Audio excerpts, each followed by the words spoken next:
congratulations to this body for the son's graduation. So they start at the time. Okay. Yeah, cheers.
I declare the congregation open.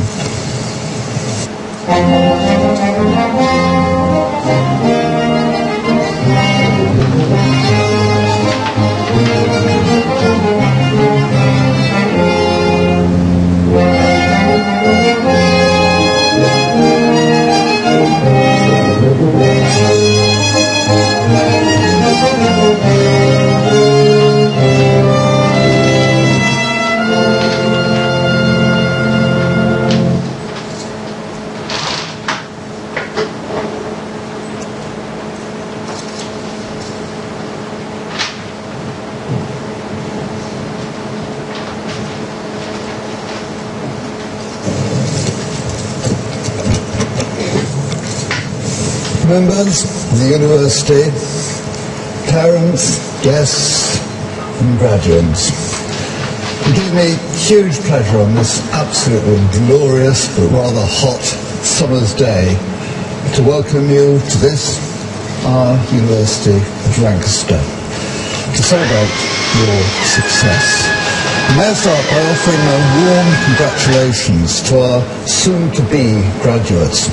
Getting any degree is no mean feat, but you succeeded at one of the UK's very best research-led universities, and you can be justifiably proud of that achievement.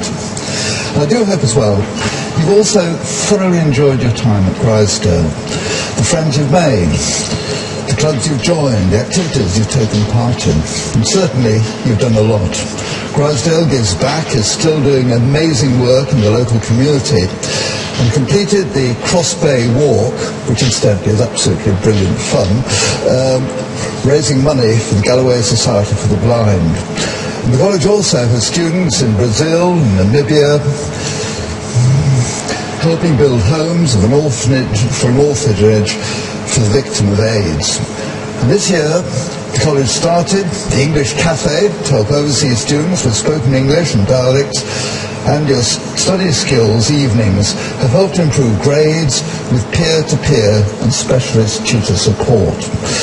And on a lighter note, the college bar won the best bar on campus this year, and I must visit it. And last but certainly not least, the Grisdale Gannets won the gruesome food eating contest, devouring everything from fish heads to eyeballs. I think I'll give that one a miss. Anyway, it's good to know that student standards never change. But today's ceremony is a fitting tribute, and I'm very proud to be here to recognise and celebrate your achievements, the fruits of years of hard work. It marks simultaneously the end of one chapter in your lives and the beginning of the next. And each one of you has travelled different paths to get to this point today. A journey that's been shared and supported by many people in your lives, your family, friends, your fellow students. And we're delighted to welcome you all to this very special celebration.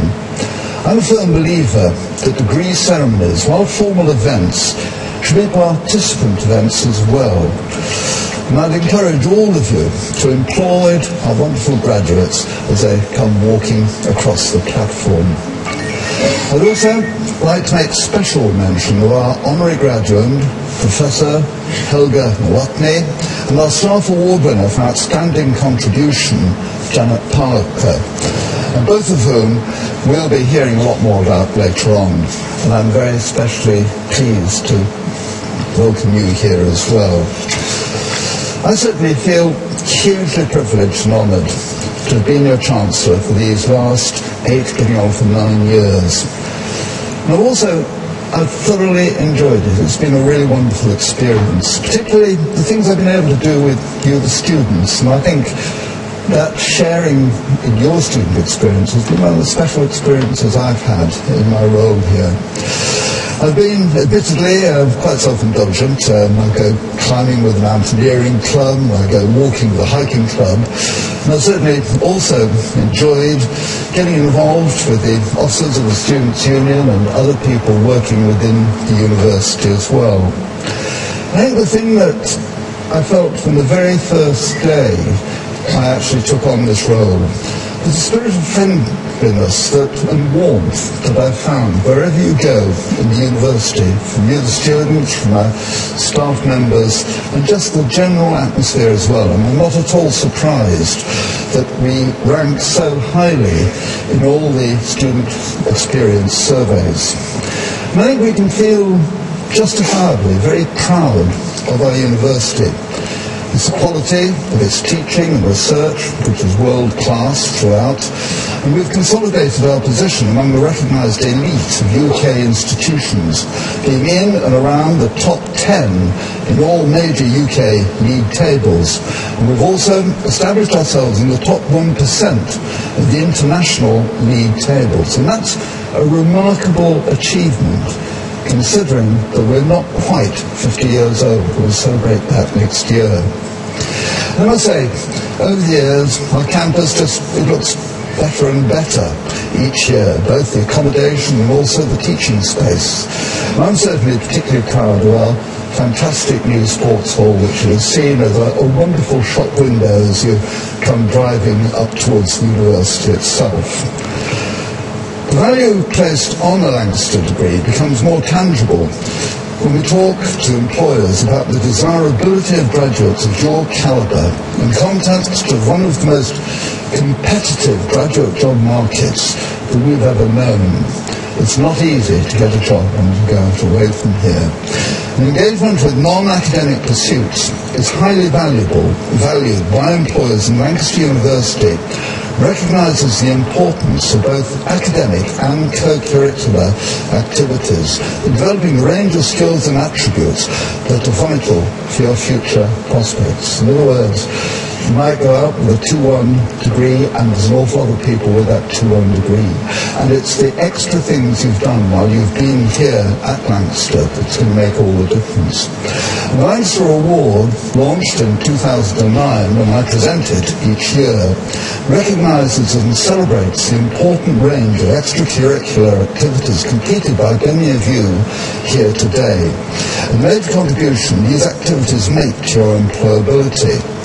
This year, 285 people graduating will do so with the Lancaster Award. I'm quite sure quite a few of you have got that. Employers are also increasingly seeking out graduates who are comfortable working with culturally diverse teams of people from different backgrounds.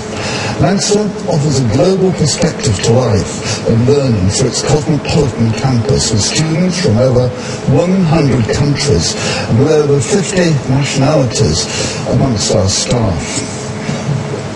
Today, however, this is to celebrate your achievements and to focus on it.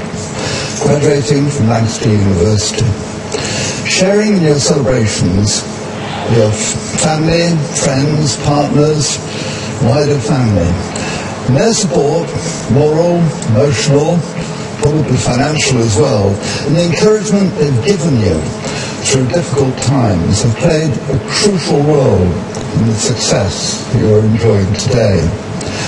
The degree is a hugely important milestone, and you should celebrate that success. But this is just the beginning of a journey. It's not the end. You go out into a world with many uncertainties and challenges. We live in a society that demands that we constantly update and refine our knowledge and skills, but never, never stop learning. Your career is going to take twists and turns and can't be predicted, and you'll find fulfillment in other parts of your life that you just can't imagine today. Probably the most important thing of the lot when you leave here and for your future careers is to find a career and work that you're actually passionate about, that you enjoy doing. You want to actually get up and go and do it each morning. And okay, there might be times when it's going to be hard graft. There's going to be periods of tedium as well. You might even have to approach that ideal role tangentially. You might even have to change careers and get more qualifications. But it's worth it to attain that goal of total satisfaction. And it doesn't always come easy, and it certainly didn't for me. I mean, my passion from the age of 16, I was born and brought up in London, was climbing. I knew I couldn't make a living around it. And I kind of reached what I'm doing now in a fairly circuitous kind of way, with a lot of failures on the way as well. I started off going to the Royal Military Academy Sandhurst in Lancaster. I was commissioned into the Royal Tank Regiment, and very quickly discovered that, yes, I learned an immense amount about leadership, commanding a troop of tanks, but I had absolutely no mechanical aptitude whatsoever. I then moved on to the Army Outbound School, where I became an instructor. I was hoping to get more climbing. And I learned something there as well, because I discovered, no, I'm not a teacher. I couldn't be a mountaineering guide or teacher all my life. I'm a climber. I like to live and climb to the absolute limit. I did though. I got my first Himalayan expedition there. I was climbing hard in the Alps. And then I got another invitation to a civilian expedition. The Army wouldn't let me go, and so I resigned my commission. But I couldn't imagine making a living as a climber, and so I actually got a job as a management trainee with Unilever, selling margarine in Hampstead. And that didn't last very long at all. About 9 months, I was invited on another expedition, left Unilever, without much idea of what I was going to do, but I thought maybe at the end of the expedition I'll go to university, or try to get to university and become a teacher so I would have long holidays. Not the right reason at all. Anyway, then something happened that actually changed my life. I made the first descent, the first British descent on the North Wall of the Eiger. It had a huge reputation at that time. And suddenly I was asked to give lectures, to write a book. And I started plunging into this, and I at last discovered something that I loved doing. And it wasn't just the climbing. The climbing remained a hobby. The work was actually creative writing. And I found that was something that I enjoyed doing immensely. And I tell you all this because if you want to do something enough, have the courage to change. Never ever stick in something that doesn't drive you, that you haven't got passion for. And I think that's the most important lesson that I learned. And we all have dreams, we all have goals in life, or it should be, I do. One of my answers inevitably was actually to reach the summit of Everest. And that once again, it took a lot of trials and setbacks. And then eventually I did achieve it. But once you've achieved one dream, you'll find that it opens the road to many more. There's ever more horizons going into the distance and new challenges that you can actually find. And I'd like to wish you success in achieving those goals, what you really want to do. Your Everests, if you like, whatever they may be. But do that as well. Do look fondly on your days back here at Lancaster.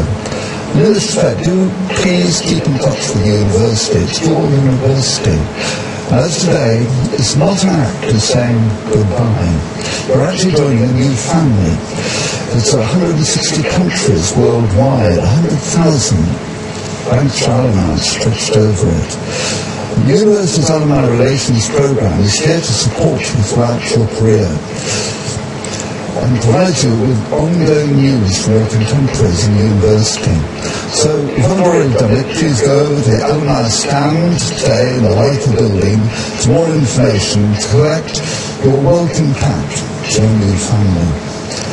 One of the main joys of Lancaster is meeting former students and hearing of their pride of association with the university. And I hope you continue to feel that strong bond.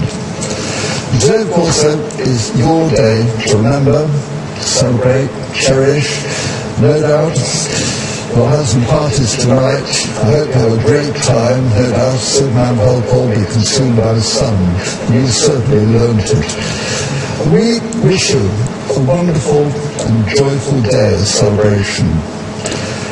But I'd like, before we finish, having congratulated you on your superb achievement, I'd like to ask you to show appreciation to all those people sitting there behind you who've actually helped you so much in the last few years. So could we give them a really big round?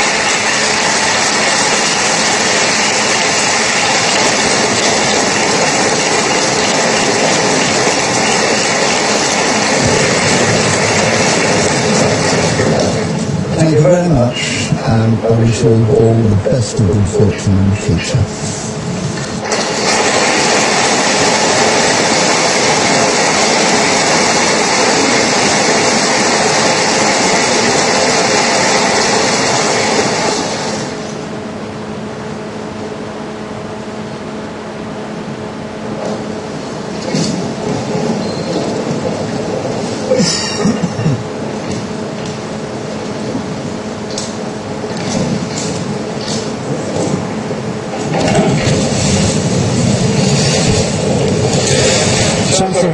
On behalf of the Senate, I present these members of Grisdale College who are willing to receive first degrees of the university.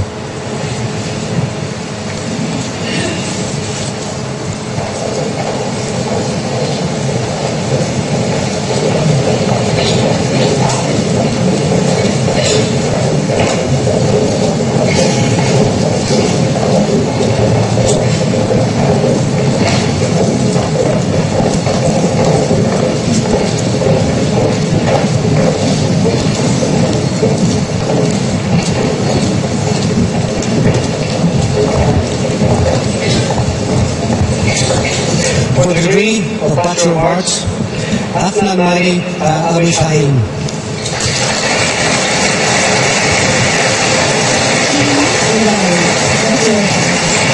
Hilma Andrade.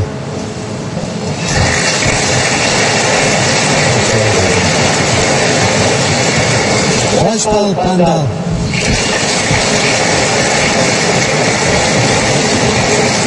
Jed Kit Carlos Braithwaite. Maxwell Brown.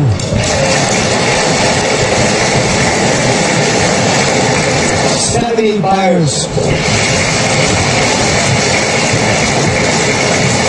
Maria Callagher.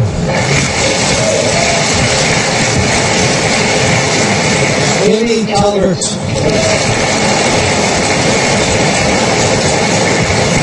Jennifer Carrington. Camilla Elizabeth Chadwick.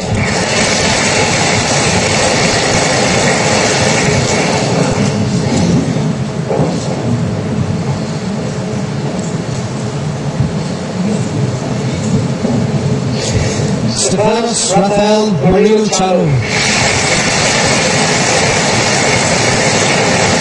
Emma Marie Charlton. Daniel Park.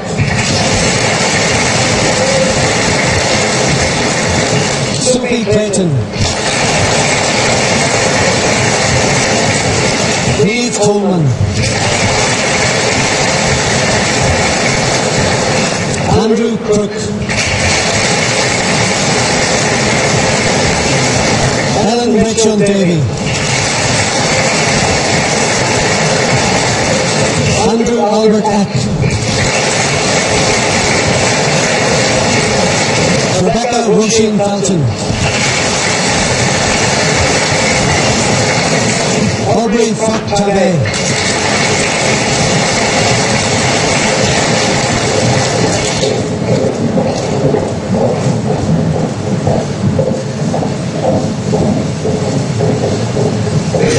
Jasmine Galbraith.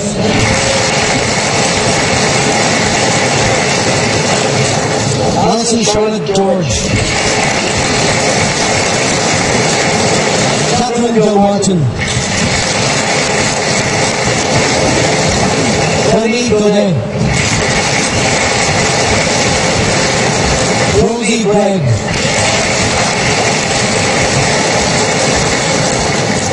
Thomas Richard Harrison.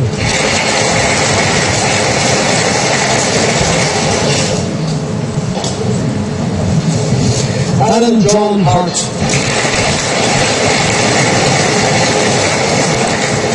Emma Jane Hart.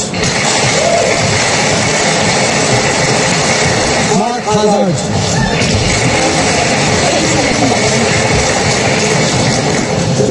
Katie Hagenbotham.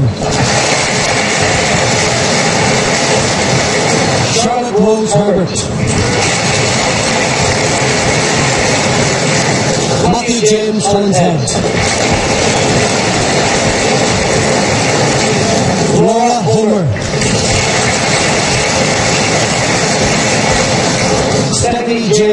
Greenwood. Adam Horridge. Samantha Claire Hughes. Jessica Jennison.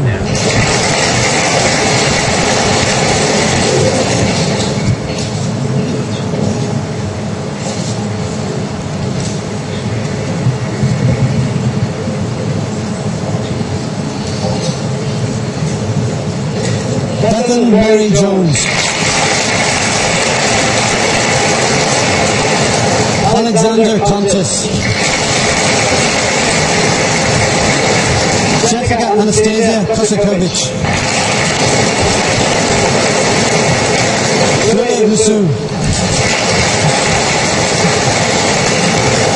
Joshua Robert Littlemore. Kiran Rajan Makwana. Joseph Harry Merrill.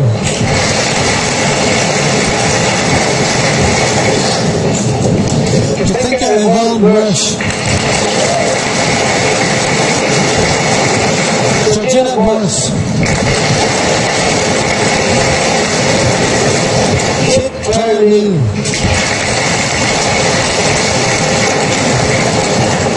Lucy Katrina Newton. Catherine Jane Ogilvie. Kola Mayoa and Olawapu Odanaki.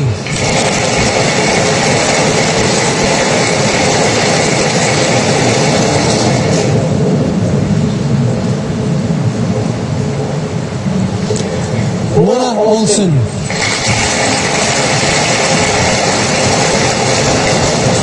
Alexandra Parker. Laura Jane Padano.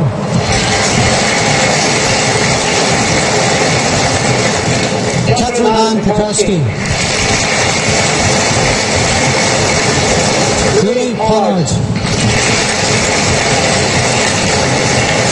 Claire Elizabeth Prince. Rachel Marie Reed. Adam Finbar Reardon. Edmund John Whittington Roberts.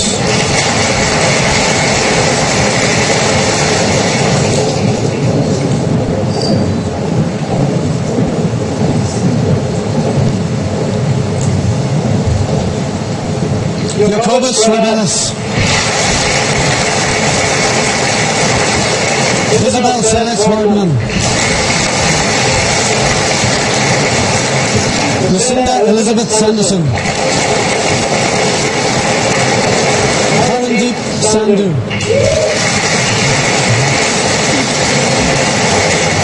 Phoebe Schilling.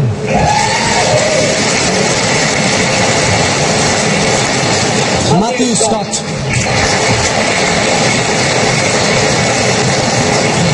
Adam David Simmons. Matthias Scott.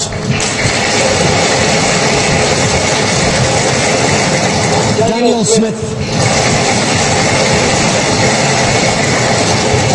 Mary Smith.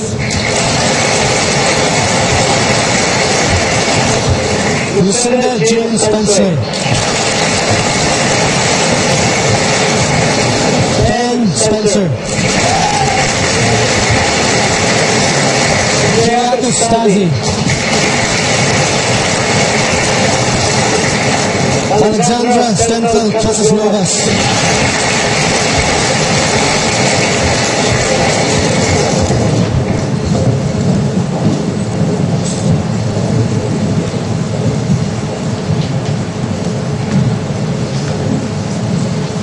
Veronica Barbara Strug.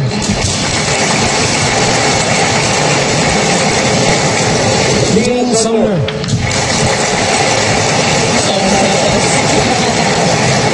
Ellen Talbot. Chloe Tandy. Jack Taylor. Francis Thomas. Matthew Foley.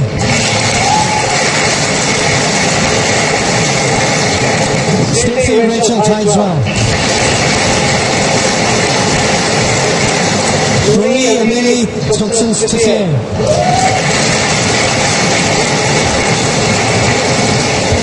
Matthew Foley. Lillian Blaine Usher. Max Konbradsky. Jonathan Woodall. For the degree of Bachelor of Science, Kimberly Adamson. Nicola Kawai.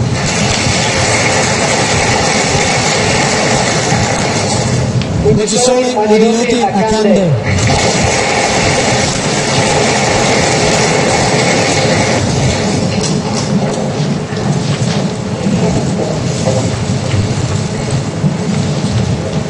Emily Andrews. Anne-Marie Appleton.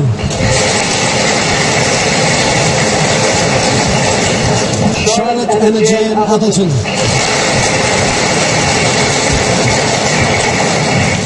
Daniel John Hardren.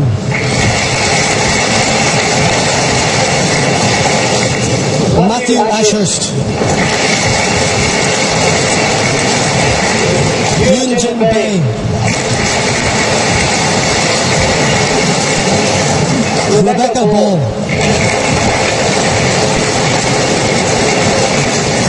Lucinda Balmer-Willard. Alexander Bamford.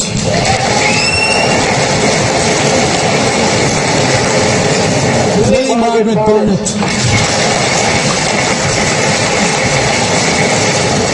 Alexander Paul Pate. Thomas Michael Byrne.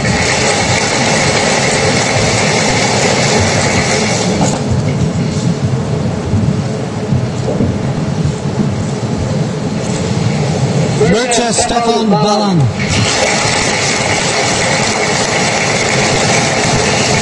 Eleanor Mary Browning. Amanda Jane Burnsall. Alexander Butt. Maria Cahill. Joel Calder. Gemma Campbell. Catherine Claire Chambers. Kyan Chen. Victorious Chalalumpus. Shi Chen.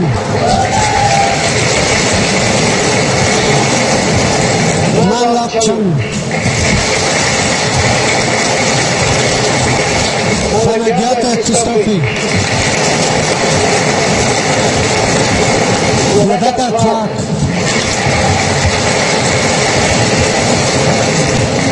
Samuel Clark.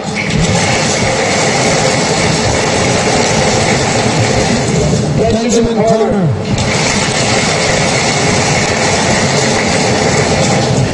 Stephanie Rose Cotton. Rebecca Louise Cook.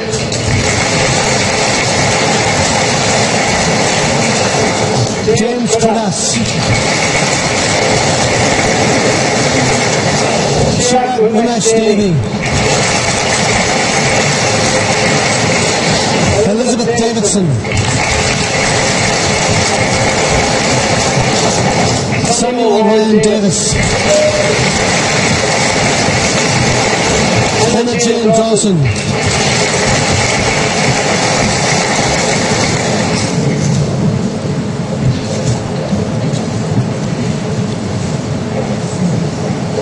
Catherine Louise Dixon. Slava Dutseva, Michelle Kerr, Christina Jutsita,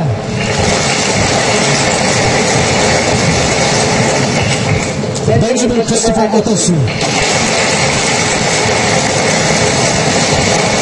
Stephen Edgar,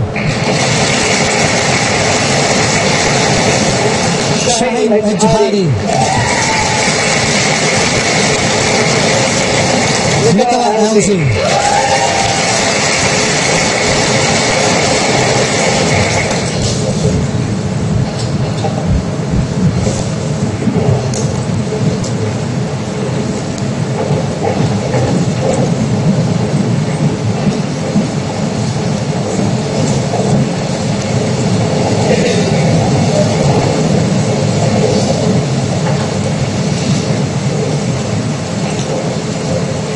On my authority as Chancellor, I confer upon these members of Grisdale College the degrees for which they have been presented. Very well done.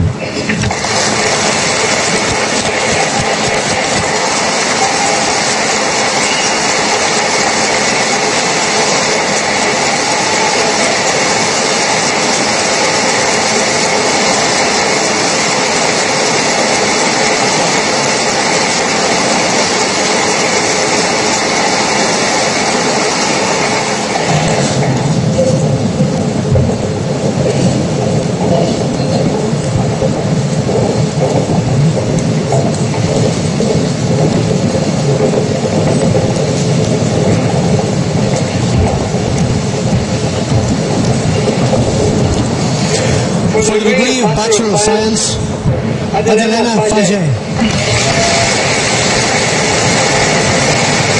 Annette Stanibust,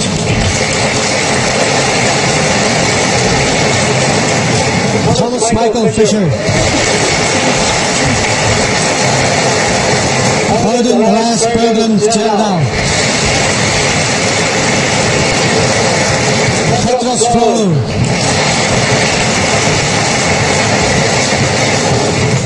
Katrina Forsyth,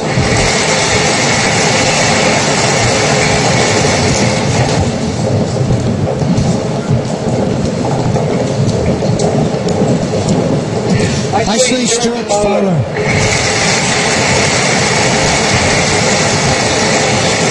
Charles Fowler,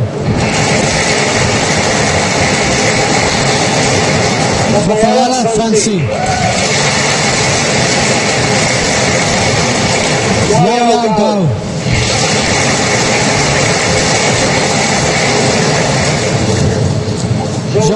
Jean-Baptiste Garnier,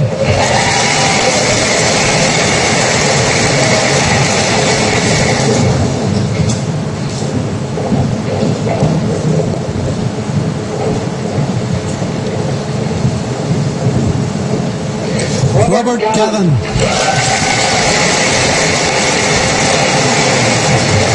Alexander David Gady,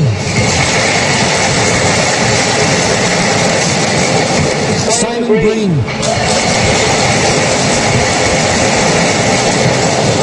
Katrina Hay,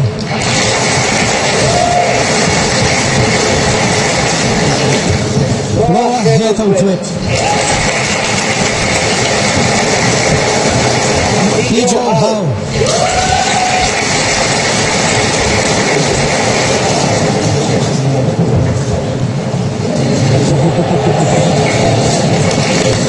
Jordan Herbert,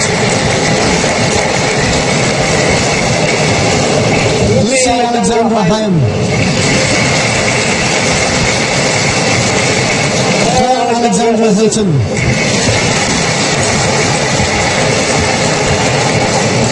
Rebecca Histon,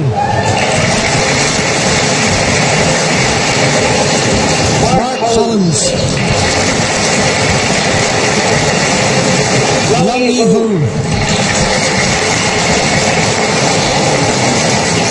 Laura Hyatt,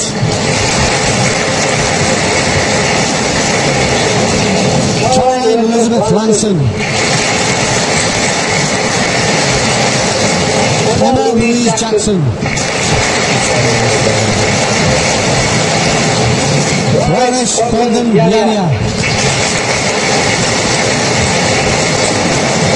Marta Brevel Janssen.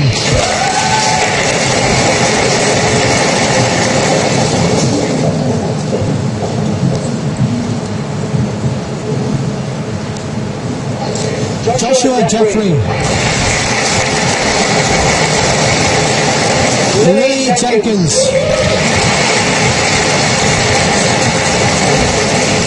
Karen Large. Sophie Alice Lee.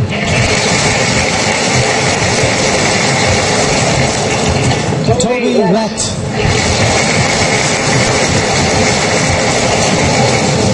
Joe Lee.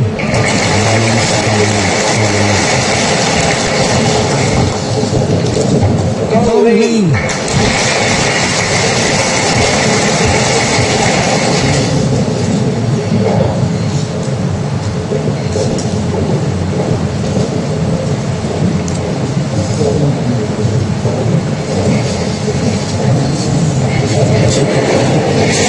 Mong Shu Liu.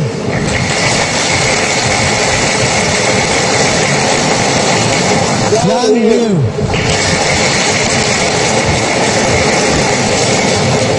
Yang Liu.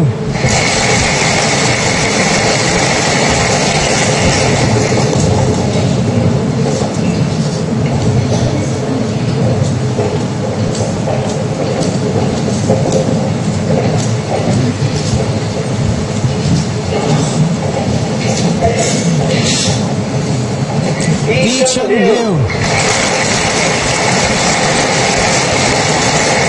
Joshua Liu. Mark Lockyer.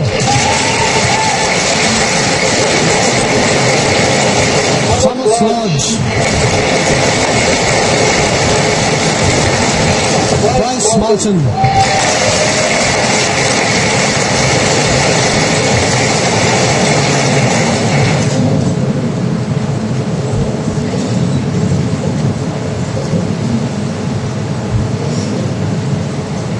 Benjamin Braga.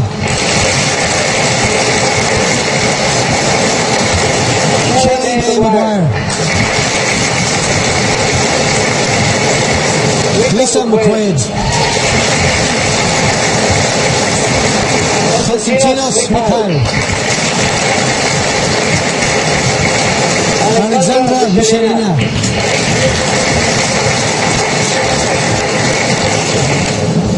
Emily Moore.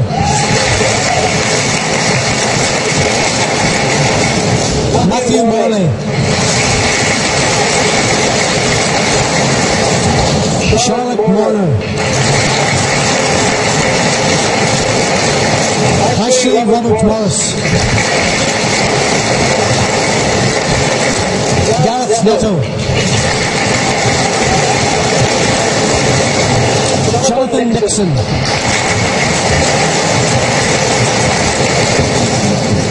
Charlotte Haley O'Donnell.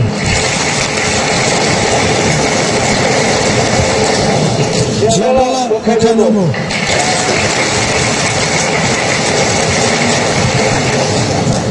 Kirsty Elizabeth Holgrove.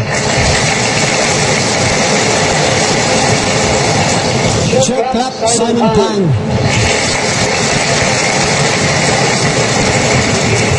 Tara Paraskeva. Patty Point. James Parks.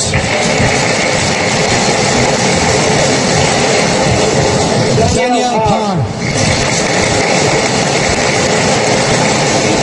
Jyoti Roshni Patel.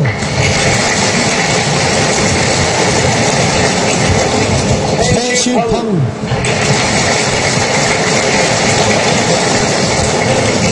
Zoe Pickering.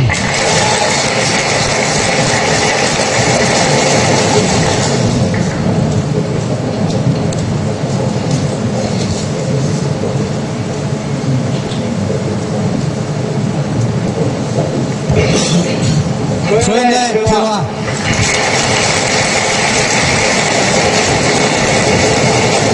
Robert Platt. Jonathan Power. Emily Riley. Jack Alexander Roberts. Rachel Roberts. Hilda Christian Rod.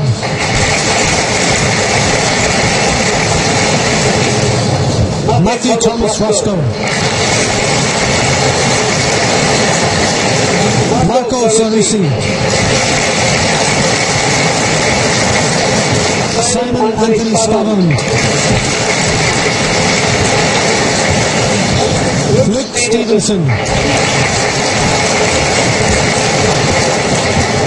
Jade Samantha Stowe. Mark Robert Sullivan.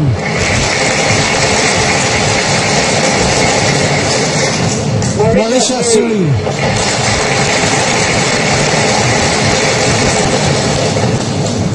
Martin Andrew Sutton.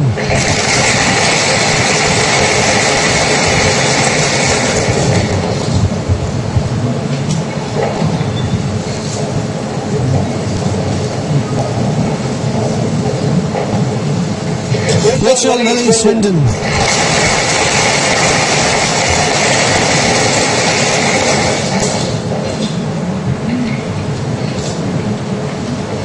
Ho Yin Tam.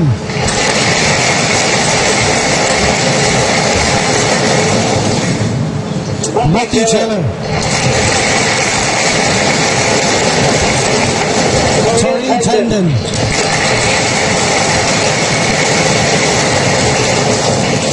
Elizabeth Leanne Sagutha.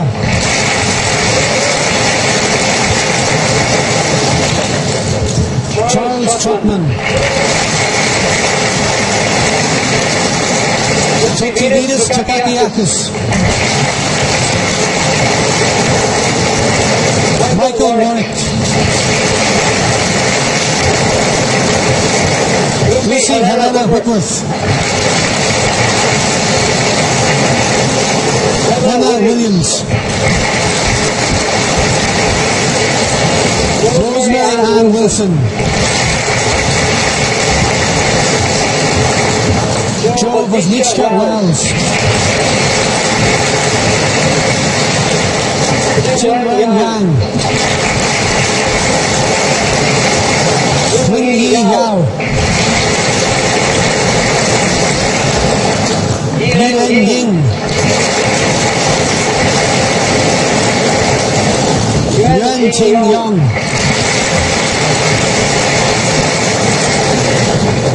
Toy Yin Zhan.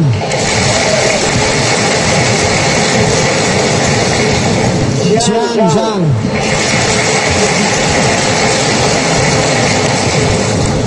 For the degree of Master of Chemistry, Parish Paulette Francis.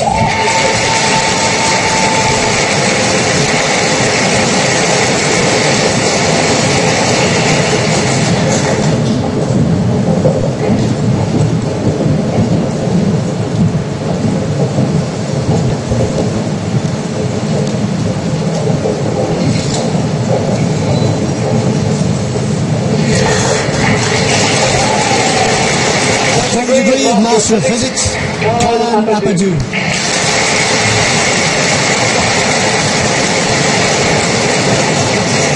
Primislav Sporanowski.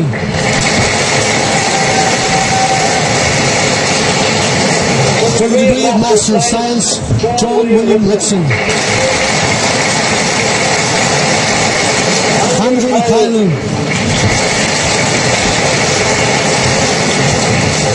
For the degree of Bachelor of Engineering, Helena Victoria White.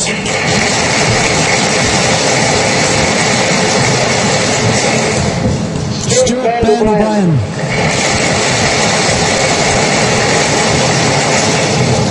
For the degree of Bachelor of Business Administration, Hannah Blackmore.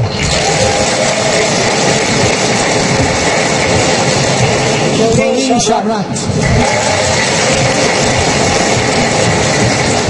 Olivier François Chantelou. Siobhan Marie-Louise Suzanne Chapman.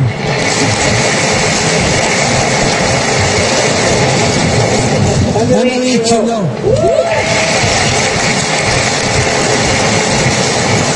Chloe Delaron.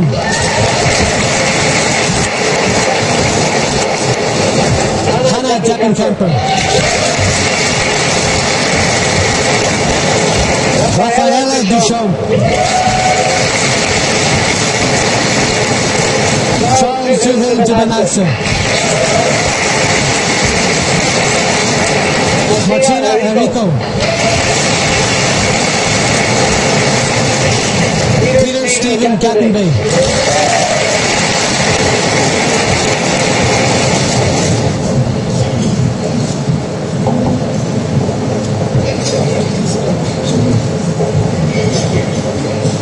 Julian Felix Janssen. Karina Klaus.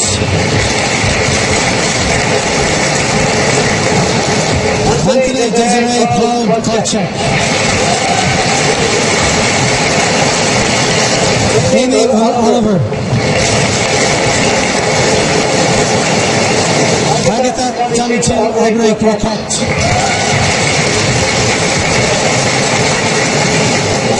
Rebecca Skelholm.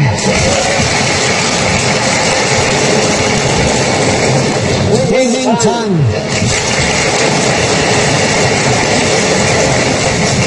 Marianne Vassier. Chantot Lecote. Thomas Warner.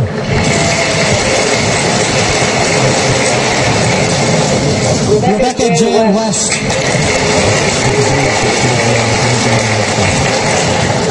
For the degree of Bachelor of Law, Benjamin Archer.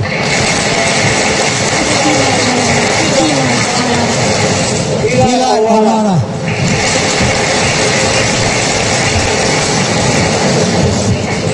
Isabel Louise Bix.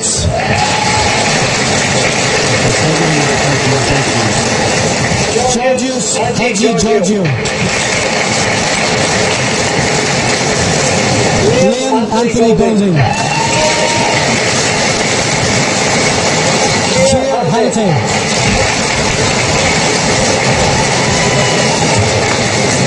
Bajwal Rai.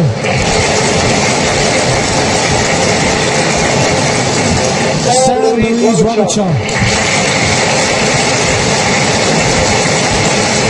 Jake Taylor.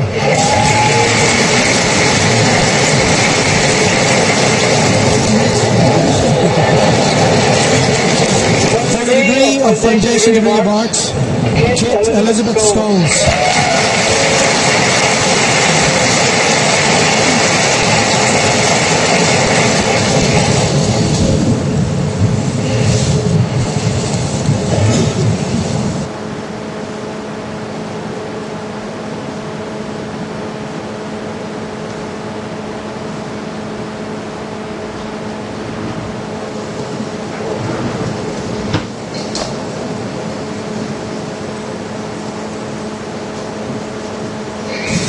By my authority as Chancellor, I confer upon these members of Grisdale College the degrees for which they've been presented, and very, very well done.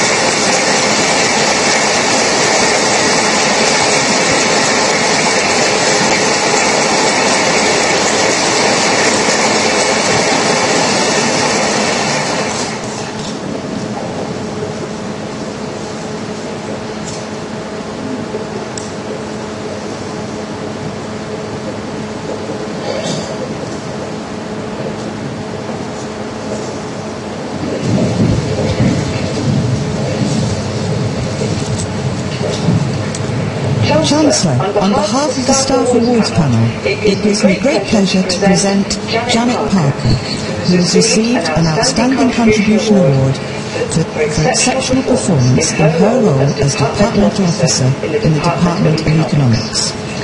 The Outstanding Contribution Awards recognise staff for going over and beyond what is normally expected of them in their role. A total of 21 nominations were received this year, and after much deliberation, 8 outstanding winners were chosen by the Staff Awards panel. Colleagues in the Department of Economics cannot praise Janet enough. She joined as an 18-year-old school leaver and became Departmental Officer in 2001. Her role is crucial in the running of a complex department, where she is the first port of call for staff, some of whom refer to her as the boss. Janet is also known for her patience, modesty, diplomacy, good humour and understanding of the everyday problems faced by both staff and students. Quite simply, said one member of staff, she is the best administrator imaginable, and the Economics Department could not run without her. Chancellor Janet Parker.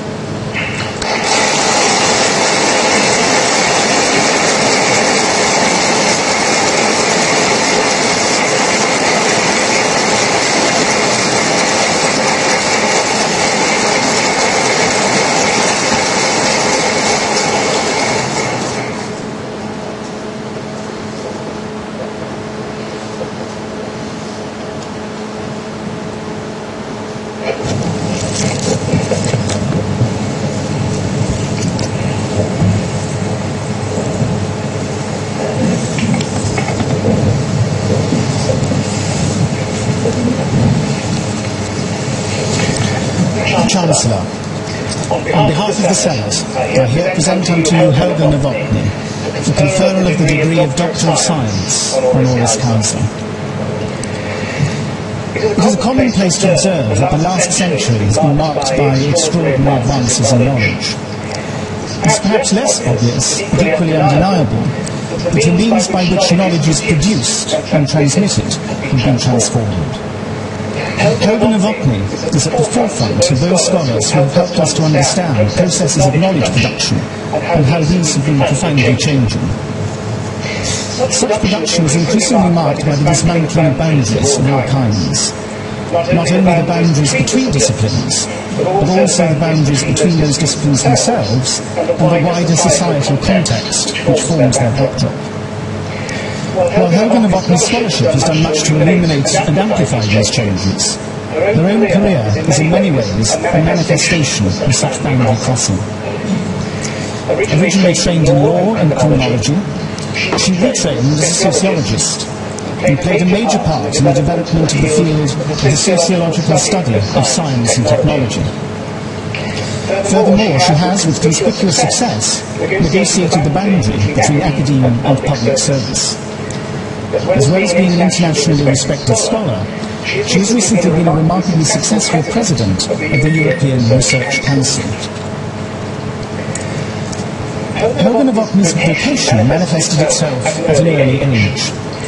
Born in Austria after the war, in an age of austerity, she was one of many children sent to live in the countryside to help ease the problem of uneven food distribution. She was sent to Vorarlberg, the westernmost province of Austria, on the Swiss border. As a newly arrived 8-year-old, she was unable to understand one word of the local dialect. Within just 2 days, her mind suddenly adjusted and she understood everything. She was fascinated by this shift and knew from that time on that she wanted to explore the nature of knowledge and the process of its acquisition. In a sense, therefore, the direction of her path was already determined, even if it would turn out to be circuitous and strewn with both surprises and obstacles. One such obstacle was manifested at the outset. She studied at the University of Vienna, and on attaining her doctorate in law in 1959, she coveted an academic post in the Vienna Institute of Criminology. Weighing up her chances, she knew that the directing professor held her work in high esteem. But she also knew that he did not want to appoint a woman. In spite of this, she was indeed appointed. and her experience of having overcome this early obstacle doubtless allowed her to put all subsequent ones into proper perspective.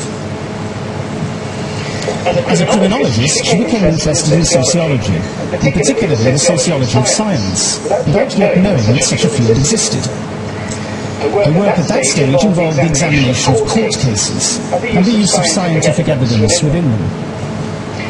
In her own words, I began to be interested in how the experts who testified in court influenced the sentence, and how their expertise was actually produced, and which were the biases that intruded. I realised that I had many questions and very few answers. Thus it was that when she moved to the USA with her husband, and thinking it unlikely that she would be appointed to an equivalent post there, she registered for a second doctorate, this one in sociology, at Columbia University, completing her thesis in 1969.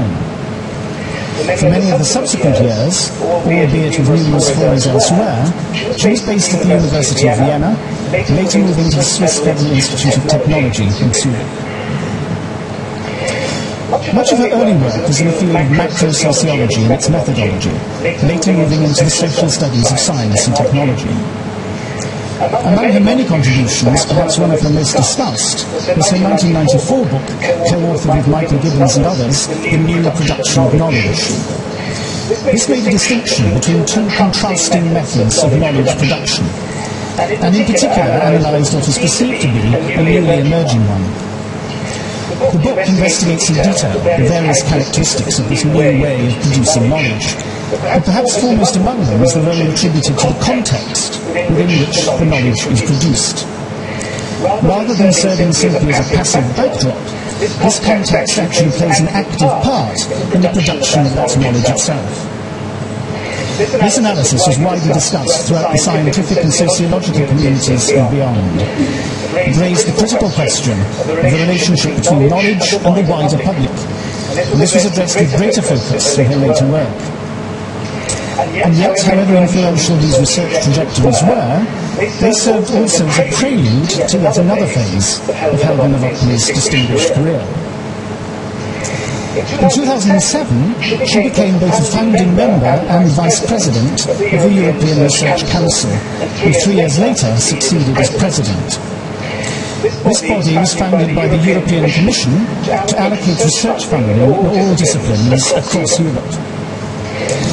But in contrast to previous such initiatives, the funding was to be allocated not on the basis of securing the specified outcomes stated in advance, but, in Professor Novotny's words, to enhance creativity, dynamism and excellence of research at the frontier of knowledge. Frontier research is highly innovative, basic research that genuinely extends the frontier of knowledge. Such work is undertaken by those she has called competent rebels, outstanding researchers who are driven by curiosity, take risks, and call into question the work of previous generations. As Professor Novotny has repeatedly emphasized, such pioneering work requires freedom and trust. Freedom from too much preoccupation with bureaucracy and auditing, and freedom from overbearing performance indicators. Frontier research is unpredictable. Outcomes cannot be too rigidly stipulated in advance. Researchers must be trusted. As she puts it, you cannot regulate creativity. It needs space to unfold. You need accountability, no one denies that, but we are fighting for independent space for creativity. These are unfashionable things to say in a culture dominated by performance indicators, targets and demands for impact. But she has shown how these things can serve to cripple rather than enable research, especially research at the highest and most innovative levels. Accordingly, at the ERC, she has reduced bureaucracy, maintained a light auditing touch, and resisted demands for impact criteria in the allocation of awards.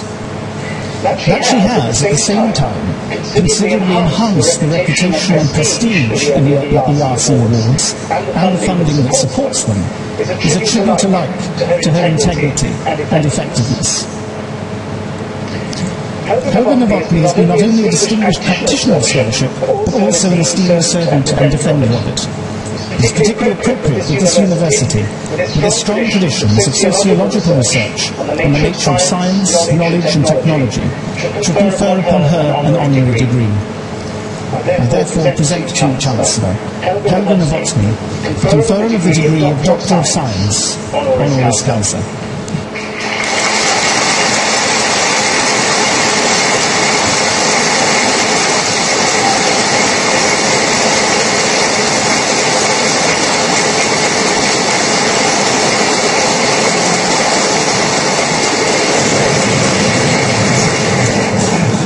By my authority as Chancellor, I confer upon you the degree of Doctor of Science, honoris causa.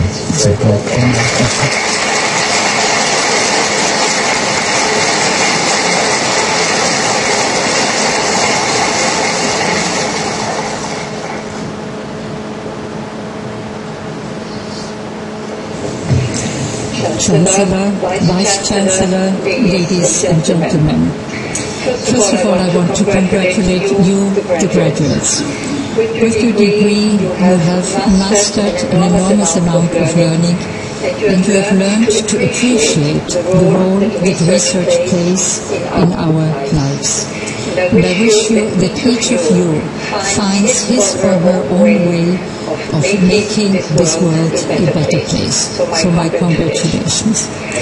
I want to thank, and I'm deeply moved for the degree that I have been awarded on this occasion. And I'm moved because of two main reasons. The first reason is it is an honorary doctorate in science. As you have heard, I have been trained in the social sciences, and I'm a social scientist looking at science in the way how the social sciences do. And I think this shows that both the sciences and the social sciences can benefit enormously of approaching each other in an open way. Science is a cultural activity, it's a social activity, and it is embedded in the way how society works. The second reason is that Lancaster University is a research-led university. And Lancaster is also a young university that has managed to reach the top in the league of young universities. And such a position can only be achieved if you know how to promote research, how to identify good researchers in your own midst, and do everything in order to make research prosper in this university. You have heard that I have spent the last 8 years of my career devoted to the European Research Council, and this is much more than just a source of funding. It is a way of promoting, finding and funding the very best minds we have in Europe and beyond, because we are open to the entire world. And I'm convinced that by investing in fundamental research, we in Europe, just as much as in other parts of the world, we are laying the foundations for future civilizations for the benefit of all. Thank you very much.